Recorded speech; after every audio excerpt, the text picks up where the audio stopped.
यार पता है मुझे एनिमे की एक बात सबसे ज्यादा अच्छी लगती है जो उन्हें बाकी सीरीज और मूवीज से अलग बनाती है, जो है उनकी हार्ट टचिंग स्टोरी लाइन और इनकी इनकम्प्लीट एंडिंग। अब यार राइटर्स तो अपनी तरफ से स्टोरी को पूरी कंप्लीट कर देते हैं, और वहीं दूसरी तरफ हम लोग रात भर उनकी स्टोरीज की याद में खो जाते हैं, और शायद कुछ लोग तो डिप्रेस भी हो जाते होंगे। पर यार सच बोलो तो मेरे लिए तो ये दुनिया की सबसे ज्यादा बेस्ट फीलिंग है। और पहले तो यार थैंक यू सो मच जो तुमने इस वीडियो में इतना सारा प्यार दिया। तो भाई ये लो top 10 most heart breaking anime list का पार्ट 2। और भाई जितनी भी तुम इस लिस्ट के अंदर एनिमे देखोगे वो सारी की सारी मास्टरपीस लेवल की है। तो प्लीज मेरी रैंकिंग पे बिल्कुल भी विश्वास मत करना, कोई सी भी एनिमे उठाकर देख लेना, सारी ही बेस्ट है। और आगे बढ़ने से पहले प्लीज चैनल को सब्सक्राइब कर देना।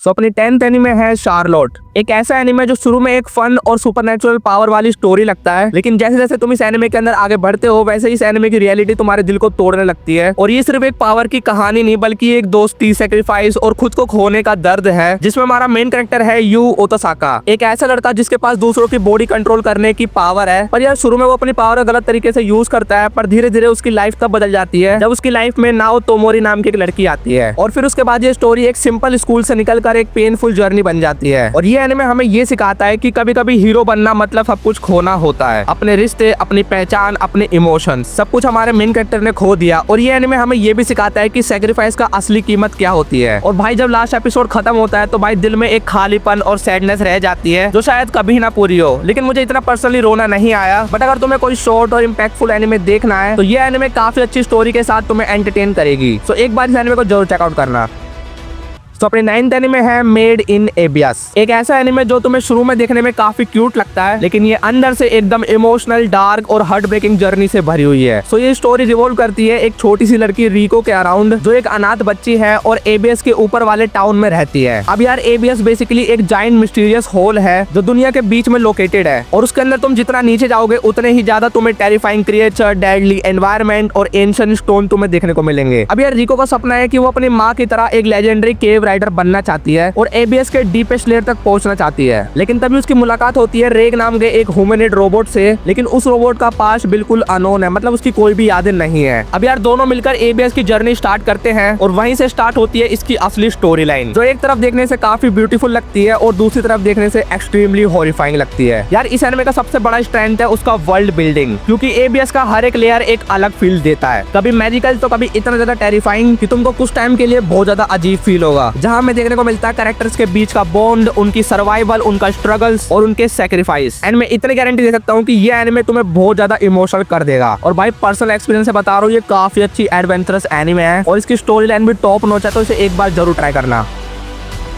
सो अपनी 8th एनिमे है आनोहाना। एक ऐसी एनिमे जिसके अंदर दोस्ती है, गिल्ट है, इमोशन है और एक ऐसी याद है जिसके आने से तुमको खुशी भी मिलेगी, और वहीं एंड में ये एनिमे सिर्फ दुख और दर्द छोड़ के जाएगा। सो इस एनिमे के अंदर कुछ बच्चों का ग्रुप होता है जिनका नाम होता है जिनतान, अनारू, पोम्पो, सुरुको, युकियात्सु और लास्ट में अपनी सबसे प्यारी मैनमा। और ये बचपन में एक साथ खेलते थे, मजे करते थे और खूब सारी मस्ती भी करते थे, मतलब ये समझ लो कि वो एक दूसरे की फैमिली थी। पर अचानक से एक एक्सीडेंट होता है जिसके अंदर सबसे प्यारी जो अपनी मैनमा थी उसकी डेथ हो जाती है, और उसके बाद सारे दोस्त अपने अपने अलग रास्ते निकल जाते हैं। और टाइम के साथ गिल्ट, दर्द, मिसअंडरस्टैंडिंग ने उनकी पूरी दोस्ती को खत्म कर दिया था। लेकिन कुछ सालों बाद मैनमा एक गोस्ट के रूप में अपने जिनतान के सामने आती है, पर जिनतान शुरू में काफी कंफ्यूज होता है क्योंकि मैनमा सिर्फ उसे ही दिखती है। लेकिन फिर धीरे धीरे समझ आता है कि अपनी जो मैनमा है वो एक लास्ट विश को पूरी करने आई है, और वो विश क्या है ये तुम इस एनिमे को देखकर ही पता कर पाओगे। पर वहीं अपना जिनतान एक गिल्ट में फंसा है क्योंकि उसे लगता है कि अगर उसने मैनमा को उस दिन इग्नोर नहीं किया होता तो शायद आज वो जिंदा होती। और वहीं दूसरी तरफ अनारू अपनी फीलिंग जिनतान के लिए छुपाती है और बहुत ज्यादा गिल्ट फील करती है कि वो मैनमा की जगह क्यों नहीं ले पाई। और वहीं युकियात्सु के अंदर बहुत ज्यादा जेलसी और रिग्रेट होता है क्योंकि उसे मैनमा बहुत ज्यादा पसंद थी, लेकिन कभी उसने कन्फेस ही नहीं किया। और वहीं अपने सुरुको के इमोशन भी कॉम्प्लिकेटेड है क्योंकि वो युकियात्सु के साथ अटैच है पर कभी उसने ओपनली एक्सप्रेस नहीं किया। और लास्ट में पोम्पो जो हमेशा मस्ती करता है और खुश रहता है, और उसके दिल में भी बहुत ज्यादा गिल्ट है क्योंकि उसने मैनमा का एक्सीडेंट देखा था और लेकिन वो कुछ नहीं कर पाया। आई होप तुम समझ गए होंगे इन सबकी सिचुएशन को। और ये एनिमे हमें दिखाता है कि भाई इंसान चाहे कितना भी बड़ा क्यों ना हो जाए, पर बचपन की छोटी छोटी यादें और रिग्रेट हमेशा दिल में रह जाते हैं। बाकी मैं और कुछ नहीं बोलूंगा, शायद मैंने कुछ ज्यादा स्पॉइलर दे दिया, तो यार जल्दी से जाओ इस एनिमे को अभी जाकर देख लो, बस एंडिंग को झेलने के लिए रेडी रहना।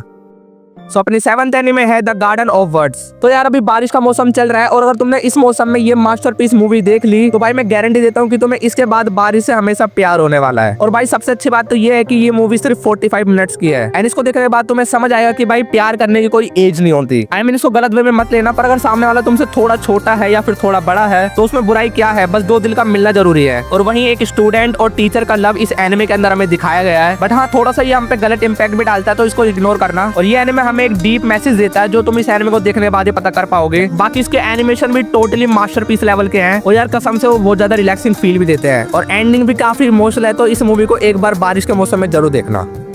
नंबर 6 मैक्वा। सो ये कहानी एक ऑर्फनेज में रहने वाली 15 साल की एक लड़की की है जिसका नाम है मैक्वा और वो एक क्लैन से बिलोंग करती है जहां उनकी एज ह्यूमन से 10 गुना ज्यादा होती है। पर वही मैक्वा हमेशा अकेली और मायूस और उदास रहती है और सोचती है कि काश मेरी भी माँ होती। पर अचानक से गाँव में बहुत सारे ह्यूमन हमला कर देते हैं और वहाँ के सब लोगों को मार देते हैं, लेकिन अपनी मैक्वा वहाँ से बचकर निकल जाती है। पर यार वो भी मरने का सोचती है क्योंकि उसके पास कुछ बचा ही नहीं था पाने को। लेकिन वही उसे एक छोटा सा रोता हुआ बेबी मिलता है या फिर कह लो उसे उसकी दुनिया मिलती है और उसे पालती है, उसे एक माँ होने की सारी खुशियां देती है। पर क्या उसका ये फैसला सही था? क्योंकि वो एक तरह से अमर थी ना और वो एक ह्यूमन को पाल रही है, क्या बाद में भी वो दोनों एक साथ रह पाएंगे? और भाई कसम से बता रहा हूँ ये मूवी तुम्हारे लिए कोई हिडन जेम से कम नहीं है और यार एंडिंग तो उससे भी ज्यादा हार्ट ब्रेकिंग है। तो भाई एक बार इस मूवी को जरूर देखना। और हाँ मैंने इसी रैंक पे एक और एनिमे को रखा है जिसका नाम है अकामे गा किल। अब यार ये एनिमे तुम्हारा किस लेवल का हार्ट ब्रेक करेगी ये तो जिसने देखा है वो ही जानते होंगे। और भाई मैंने इसका बहुत बार रिव्यू दिया भी है तो मैं आज इतना नहीं बोलूंगा, बस एक बार इस एनिमे को जरूर जाके देख लेना क्योंकि ये बहुत ज्यादा अंडररेटेड एनिमे है और एक मास्टरपीस भी है।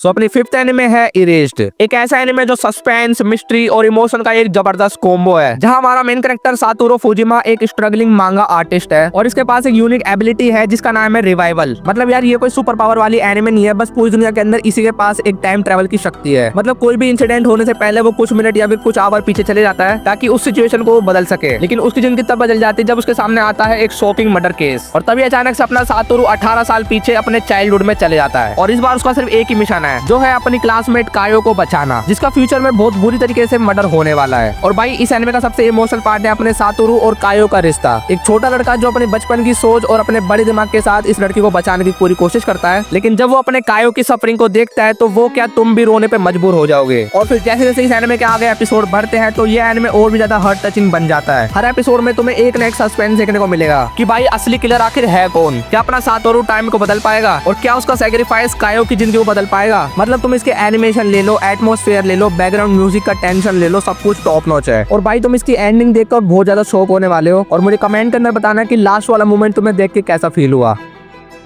सो अपनी 4th एनिमे है ताकोपी ओरिजिनल सिन। तो भाई ये एनिमे अभी कुछ मंथ पहले ही रिलीज हुआ है और ऑडियंस ने भाई इसको इतना ज्यादा प्यार दिया है ना। और पहली बात तो ये सिर्फ एक शॉर्ट सीरीज है जिसके सिर्फ 6 एपिसोड है, बट यार इसमें भी सब लोगों ने इसके सारे एपिसोड को 9+ की रेटिंग दी है। तो भाई तुम अंदाजा लगा सकते हो कि भाई ये कितनी ज्यादा हार्ट ब्रेकिंग सीरीज होगी। और बाकी मैंने इस एनिमे का रिव्यू 73 डेज वाली शॉर्ट के अंदर दिया है, तो वहां से जाके इसका रिव्यू देख लेना। और भाई मैं इसके बारे में ज्यादा कुछ एक्सप्लेन नहीं करूंगा, तुम खुद जाके इस एनिमे को देखना और इसकी सिचुएशन को समझना और उसे रिलेट करने की कोशिश करना। और हाँ ये एनिमे तुम्हें यूट्यूब के अंदर अवेलेबल मिल जाएगा, तो सीधा मेरे डिस्क्रिप्शन के अंदर जाओ, वहाँ पे तुम्हें प्लेलिस्ट मिल जाएगी और वहाँ जाके इसके 6 एपिसोड को एंजॉय करो। एंड मैं बस इतना बोलूंगा कि इसका फर्स्ट एपिसोड ही तुम्हें रुलाने के लिए काफी है।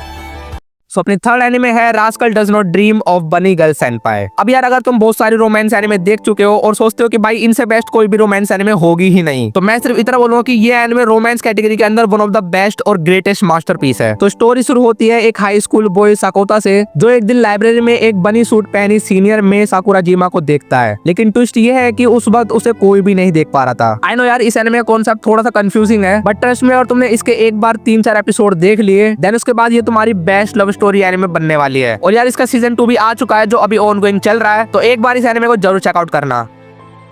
सो अपनी 2nd एनिमे है बबल। सो अगर तुमने your name, weathering with you, Suzume जैसी मूवी देखी है तो ये एनिमे तुम्हें बहुत ज्यादा पसंद आने वाली है और शायद तुम्हारे डिप्रेशन का रीजन भी यही बने। तो ये कहानी एक अल्टरनेट टोक्यो शहर के अराउंड रिवॉल्व करती है जहाँ एक मिस्टीरियस डिजास्टर से पूरा शहर पानी में डूब जाता है और हर जगह एक फ्लोटिंग बबल्स बन जाते हैं। और यहाँ रहते हैं कुछ यंग पार्कोर प्लेयर जो इस ब्रोकन सिटी के बीच में एक सर्वाइवल कॉम्पिटिशन करते हैं। और इस एनिमे के अंदर अपना मेन कैरेक्टर है हिबिकी जो एक टैलेंटेड इंट्रोवर्ट बॉय है और उसकी जिंदगी तब बदल जाती है जब वो एक मिस्टीरियस लड़की से मिलता है और उस लड़की का जन्म हुआ है एक बबल से। और धीरे धीरे दोनों के बीच में एक इनोसेंट और इमोशनली कनेक्शन बनता है, लेकिन जैसे जैसे सच्चाई सामने आती है तब ये मूवी तुम्हारा दिल तोड़ने पे मजबूर हो जाती है। देखो यार ये मूवी बहुत ज्यादा अच्छी है जो तुम्हें नेटफ्लिक्स पे देखने को मिल जाएगी, बस इसकी एंडिंग झेलने का दम तुम्हें रखना होगा।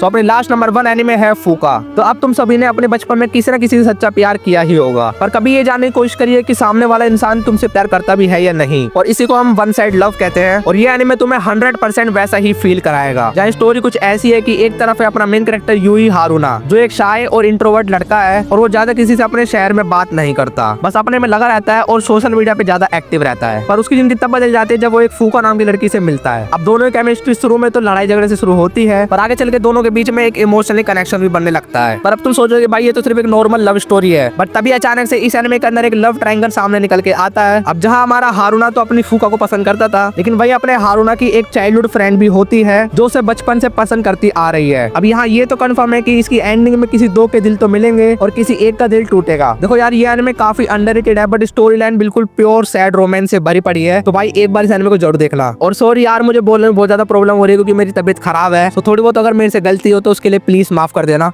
एंड आई होप ये top 10 most heart breaking anime की लिस्ट तुम्हें पसंद आई होगी। और हाँ मैंने पहले भी बोला था और अब भी बोल रहा हूँ कि ये जस्ट एक सिंपल रैंकिंग है, बट ट्रस्ट मी ये 10 की 10 एनिमे काफी सैड है। इनमें से कोई सी भी उठाकर देख लो, सबकी ही स्टोरी तुम्हें डिप्रेशन में भेजने का दम रखती है। बाकी वीडियो पसंद आए तो वीडियो को एक लाइक कर देना, चैनल को सब्सक्राइब कर देना। तो मिलते हैं किसी और दिन किसी और वीडियो में, तब तक के लिए keep watching anime and sayonara.